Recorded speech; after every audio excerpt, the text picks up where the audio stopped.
Terima kasih Datuk Seri Yang Di-Pertua kerana Seri Paduka Baginda Yang Di-Pertua ikut ada menggariskan dasar-dasar dan perundangan yang akan ditentukan untuk sesi parlimen yang baru ini. Daripada ucapan Yang Di-Pertuan Agong, kami mendapat tahu hasrat kerajaan untuk membesarkan saiz ekonomi negara kita, untuk menjadikan Malaysia antara 20 negara ekonomi utama di dunia. Secara peribadi, saya menyokong impian besar ini. Tetapi persoalannya adalah di mana kita berada sekarang dalam dunia. Adakah kita sudah hampir nak mencapai impian ini? Berapa lama lagi kita perlu menunggu sebelum kita sampai ke sana? Untuk saya, Datuk Seri Yang Di-Pertua, negara kita harus mempunyai rancangan jangka panjang untuk menetapkan dengan izin to chart the course for our nation, hala tuju negara kita. Dalam rancangan dalam negara kita, kita mempunyai rancangan-rancangan 5 tahun, 10 tahun dan juga rancangan 30 tahun seperti TN50. Ramai di antara kita mungkin, saya percaya, tidak akan berada di sinilah dalam masa 30 tahun. Tetapi kita tidak tahu sama ada TN50 ini akan berjaya atau tidak. Tetapi sekarang TN50 hanya sekadar satu kenyataan misi. Is a mission statement dengan izin. Bukan satu dasar muktamad seperti rancangan Malaysia 5 tahun yang kita ada di Malaysia. Sekiranya kita ingin mengambil TN50 dengan serius, kita perlu mengambil berat dan melihat, mengaji semula di mana negara kita berada hari ini. Kita mesti memerlukan satu penelitian yang terperinci. We must take a hard look at where we are today, Datuk Seri. 30 tahun lalu, wawasan 2020 telah pun diperkenalkan oleh Tun Dr. Mahathir untuk menjadikan Malaysia satu negara yang maju, a fully developed nation menjelang 2020, untuk merealisasikan sebuah negara yang bersatu padu, demokratik, liberal dan bertolak ansur dengan membangunkan bangsa Malaysia. Saya ingin tahu apakah perbezaan di antara TN50 dan wawasan 2020. Adakah kita sudah berjaya dalam merealisasikan wawasan 2020? Jika tidak, mengapa tidak? Tak pernah kita mendengar kerajaan dengan ikhlas mengakui kegagalannya atau mengakui masalah negara kita, seolah-olah selalunya everything is rosy.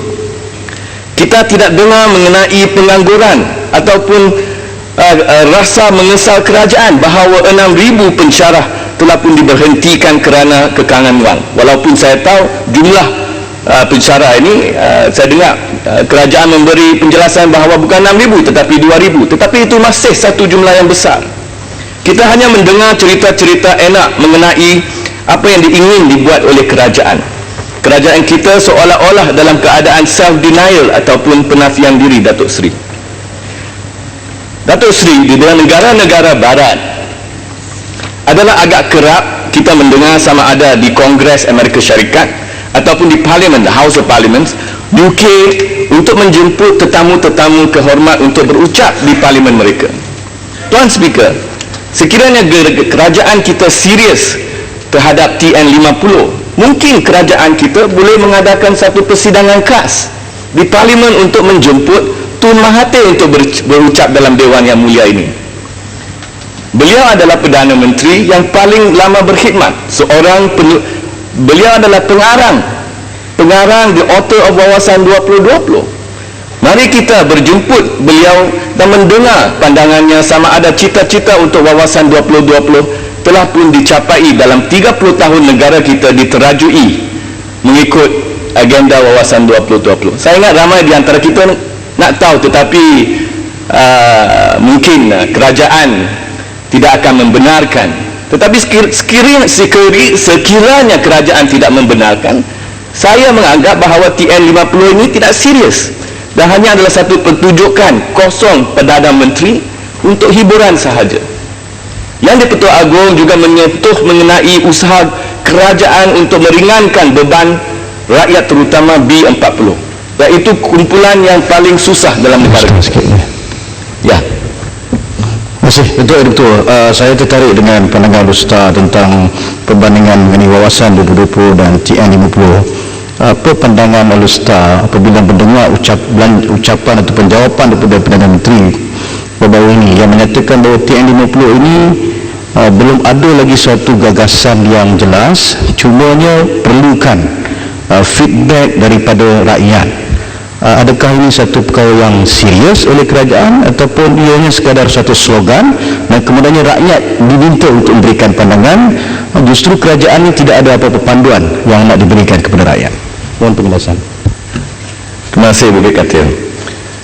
Menurut Perdana Menteri beberapa hari lalu, beliau mengatakan TN50 ini cirinya berline. Maksudnya it is from bottom up, not down, not up to the bottom.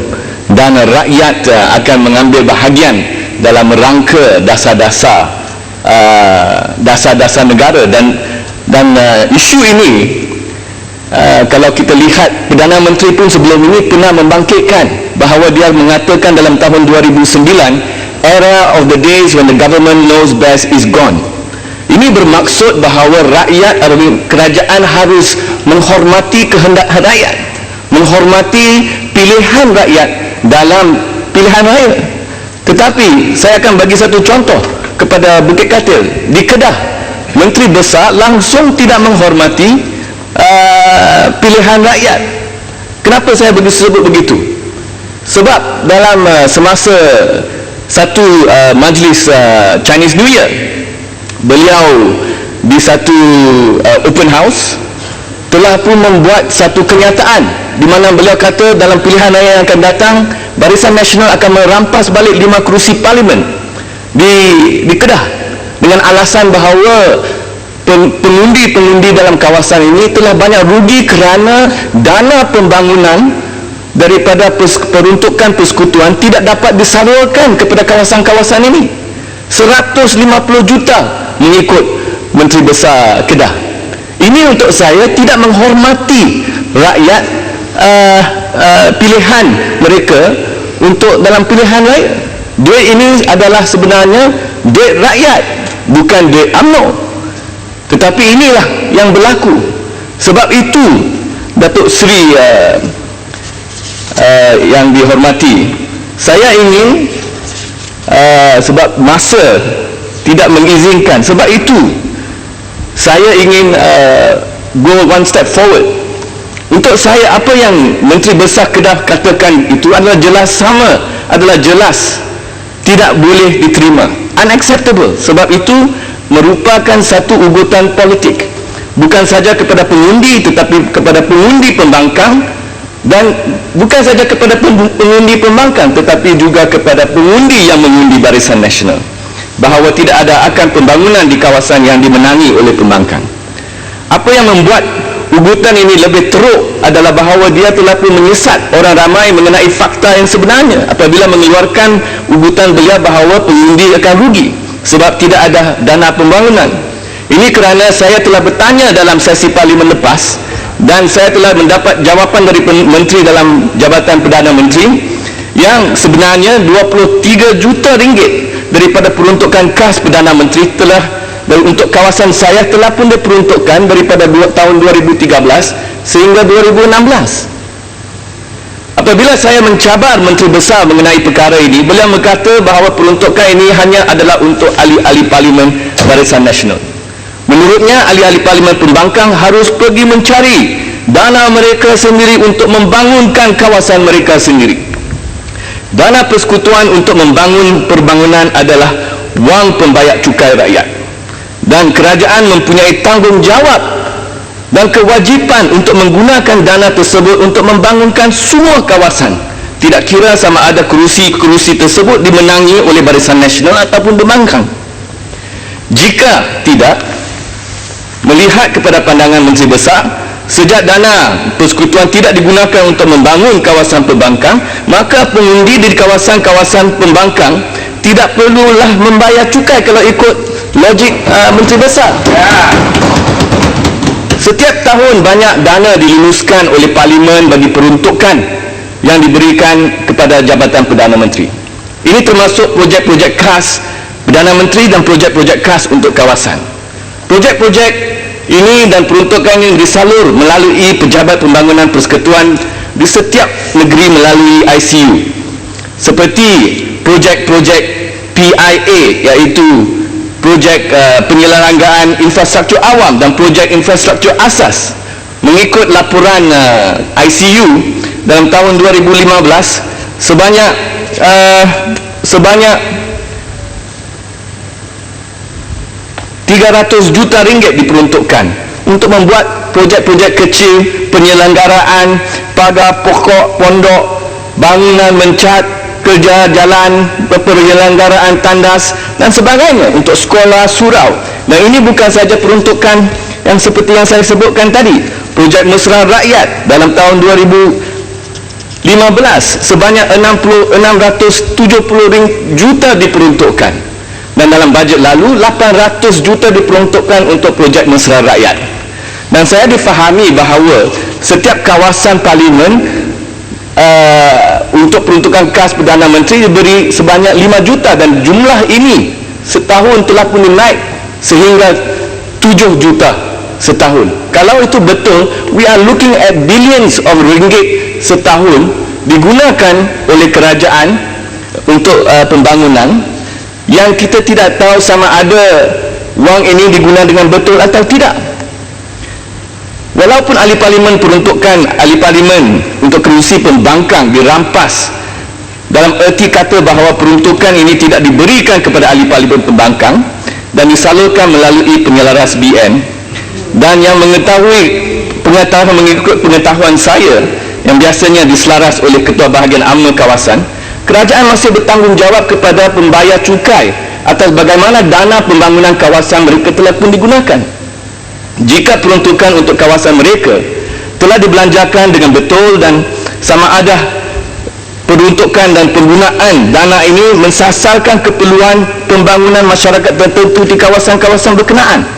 Kita tidak mahu wang pembayar cukai ini disalahgunakan oleh ahli-ahli politik untuk membeli sokongan politik ataupun untuk memperkayakan diri mereka atau kroni-kroni mereka. Pada masa ini, kita tidak ada undang-undang untuk mengawal selia bagaimana dana ini harus digunakan. Itulah sebabnya saya telah memasukkan suatu usul untuk memperkenalkan satu rang undang-undang ahli persendirian pada 3 hari bulan Mac untuk mengawal selia penggunaan dana pembangunan kawasan secara adil dan telus dan bertanggungjawab, yang dikenali sebagai rang undang-undang dana pembangunan kawasan. Dengan adanya akta yang dicadangkan, saya percaya dana pembangunan kawasan boleh secara adil berkesan digunakan untuk memenangi kemiskinan di luar bandar, masalah infrastruktur tempatan dan keperluan khusus pengundi di setiap kawasan. Rang undang-undang saya mempunyai ciri-ciri utama seperti berikut. Yang pertama, dana pembangunan kawasan hendaklah diselaraskan oleh Pejabat Pembangunan Persekutuan di setiap negeri. Semua projek yang dilaksanakan di bawah akta cadangan ini hendaklah untuk kebajikan masyarakat sahaja, community based, dan dana pembangunan tidak boleh digunakan untuk tujuan menyokong parti-parti politik ataupun aktiviti politik. Seterusnya, satu jawatan kawasan rasmi akan diwujudkan dalam akta yang dicadangkan di setiap kawasan Parlimen yang dipengerusikan oleh ahli Parlimen untuk mempertimbangkan semua projek di kawasan itu. Beliau akan dibantu dengan pegawai pegawai daerah kawasan dan seorang pegawai daripada Pejabat Pembangunan Persekutuan Negeri. Jawatan kuasa kawasan tersebut akan termasuk perwakilan wanita, belia, orang yang tidak upaya dan NGO yang aktif untuk memastikan bahawa keperluan pembangunan daripada pelbagai lapisan masyarakat di suatu kawasan Parlimen dapat dihalusi. Untuk memastikan penggunaan dana itu dengan lebih telus dan bertanggungjawab, forum awam akan diadakan 2 kali setahun untuk menerima maklum balas dan cadangan orang ramai mengenai pelaksanaan dan pembangunan. Dan yang paling penting, saya mencadangkan di bawah akta yang ini satu jawatan kuasa pilihan dengan perwakilan semua parti politik di Parlimen yang melaporkan kepada Parlimen akan ditubuhkan untuk menyelia pelaksanaan dana, mengaji semula dasar rangka kerja dan mencadang pindaan kepada akta. Jaminan-jaminan lain di bawah akta yang dicadangkan adalah untuk memastikan accountability dan juga ada peruntukan di mana dana ini harus diaudit dan dilaporkan oleh Ketua Audit Negara, dan menteri yang bertanggungjawab untuk menyelaraskan dana ini perlu membuat laporan kepada jawatan kuasa pilihan mengenai pelaksanaan dana tersebut. Saya berharap kerajaan akan memberi pertimbangan serius untuk membenarkan usul saya membentang rang undang-undang ini, yang mana saya percaya is non-partisan, tidak berpihak kepada mana-mana, dan jika digubah untuk menjadi undang-undang, ia akan meningkatkan keyakinan masyarakat dan rakyat bahawa peruntukan kawasan pilihan raya digunakan secara adil, bertanggungjawab dan telus. Datuk Seri Yang di-Pertua, saya ada banyak isu lagi, tetapi isu yang penting kepada saya adalah dalam ucapan Yang di-Pertuan Agong, beliau telah pun sentuh mengenai usaha government kerajaan untuk meringankan beban rakyat B40. Dalam hal ini, kerajaan harus mengaji semula sama ada subsidi-subsidi yang diperkenalkan oleh kerajaan berjaya atau masih menjana pendapatan tambahan untuk kumpulan-kumpulan sasaran seperti B40. Sebagai contoh, ramai pesawat padi di Kedah dan di seluruh Malaysia berada dalam kumpulan B40. Menteri Pertanian tidak pernah menjelaskan dalam sesi parlimen terakhir, walaupun saya dan ramai lagi ahli parlimen telah pun membangkitkan kenapa pemotongan yang begitu besar dibuat dalam bajet tahun lalu dalam sektor pertanian, yang paling rendah sejak 2013. Dan pada masa yang sama, kos pengeluaran pesawat padi terus meningkat untuk pesawat-pesawat padi. Di Malaysia ada 300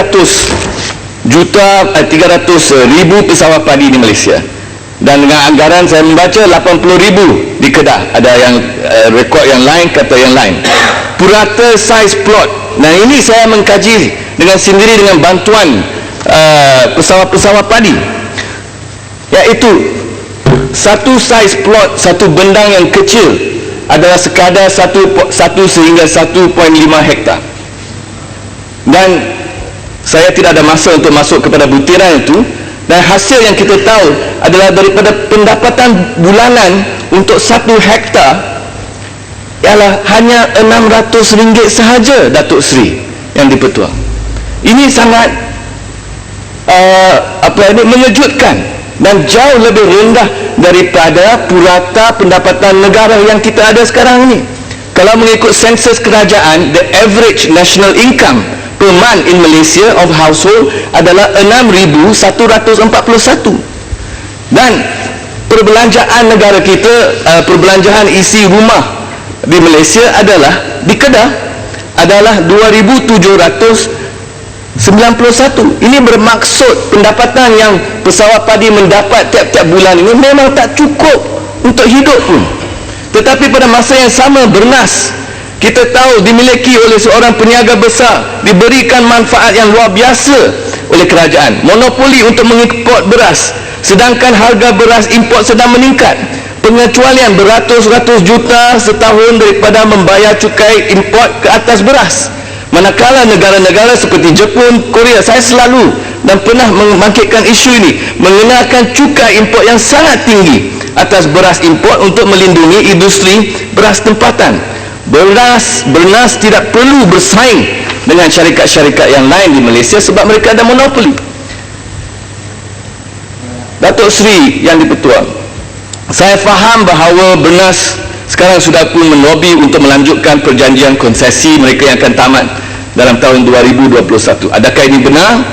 Bukankah lebih baik untuk kita menamatkan monopoli Bernas mengimport beras dan memberikan AP kepada Pertubuhan Peladang Kawasan PPK untuk mereka mendapat sikit untung pendapatan bagi pihak kepentingan petani? Akhirnya, Datuk Seri, sebab saya tidak ada masa lagi, apa yang saya nak sebut di sini, apabila Bernas ditubuhkan dalam tahun 1994 untuk mengambil alih fungsi LPN, pada masa itu LPN, di dalam LPN pesawat-pesawat padi dan interested parties mempunyai 45% dalam saham Bernas, dan sekarang mereka tidak ada lagi suara. Sekarang memanglah masanya kita menamatkan monopoli bernas dan menubuh balik semula LPN demi kepentingan negara, demi kepentingan pesawah padi, pengilang dan juga pengguna dalam negara kita. Sekian, terima kasih Datuk Seri Yang di-Pertuan.